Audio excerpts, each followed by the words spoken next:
Milk chapati తయారు చేస్తున్నానండి. చక్కెర, కుంకుమ పువ్వు, ఇలాచి, మిల్క్, చపాతీ అండి. ఒకటి చపాతీ కాల్చుకుంటే సరిపోతుంది. ఇది కాలింది, పక్కకు పెట్టుకోవాలి. స్టవ్ వెలిగించి గిన్నె పెట్టుకొని పాలు కట్ చేసి వేయాలండి. పాలు కొంచెం హై ఫ్లేమ్లో పెట్టుకొని బాగా కాగించాలండి. ఈ చపాతీని చిన్న చిన్న పీసులుగా కట్ చేసుకోవాలి.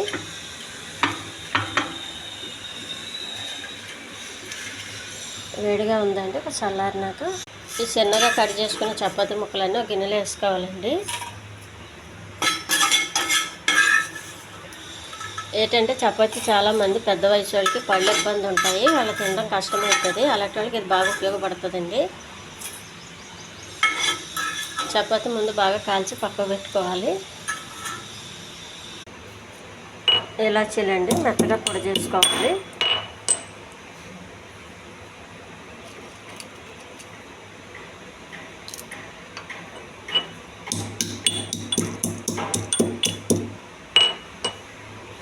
ఈ పొడి చేసుకున్న ఇలాచీ పౌడర్ ఒక గిన్నెలో తీసుకోవాలండి.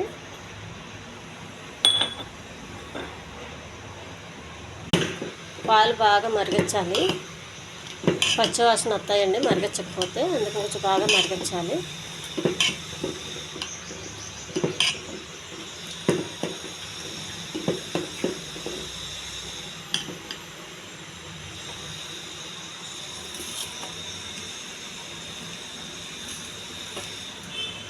చేసి పెట్టుకున్న ముక్కల్లో మనకు కావాల్సిన పాలు పోసుకోవాలండి.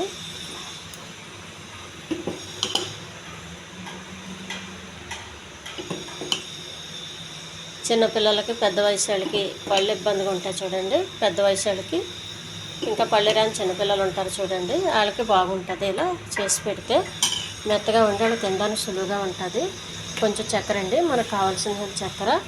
పెద్ద వయసు వాళ్ళకి అయితే షుగర్లో బీపీలు ఉంటాయి కాబట్టి వాళ్ళకి చక్కెర తగ్గించాలి కాబట్టి కొంచెం తక్కువ వేసుకోండి.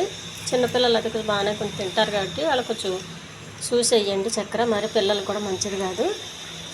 కొద్దిగా ఇలాచి పౌడర్ అండి,